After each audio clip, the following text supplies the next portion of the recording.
এখানে a equal একটা set দেওয়া রয়েছে, আমাদেরকে এই সেটের উপসেট সংখ্যা বের করতে বলা হয়েছে।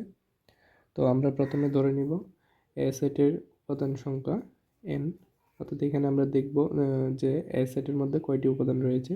আমরা এখানে দেখতে পাচ্ছি এ সেটের মধ্যে উপাদান রয়েছে 5টি উপাদান রয়েছে, অর্থাৎ আমাদের n ইকুয়াল ধরতে হবে 5। যদি এ সেটের মধ্যে 5টি উপাদান থাকে তাহলে আমাদের এ সেটের উপসেট সংখ্যা হবে 2 টু দি পাওয়ার n, অর্থাৎ 2 টু দি পাওয়ার 5।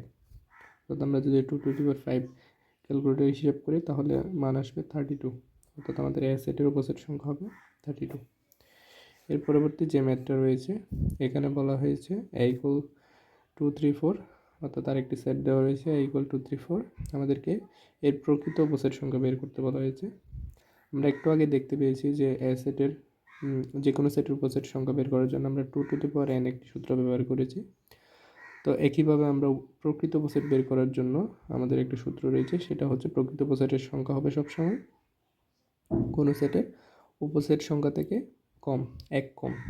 অর্থাৎ এখানে আমরা উপরে দেখতে পাচ্ছি যে এ সেটের জন্য আমরা ব্যবহার করেছি 2 টু দি পাওয়ার n, অর্থাৎ এখন কীভাবে আমরা প্রকৃত উপসেট নির্ণয়ের জন্য ব্যবহার করব 2 to the power n minus 1, অর্থাৎ যে কোনো সেটের প্রকৃত উপসেট সংখ্যা হবে উক্ত সেটের উপসেট সংখ্যা থেকে সর্বদা একটি উপাদান কম, অর্থাৎ 2 to the power n minus 1।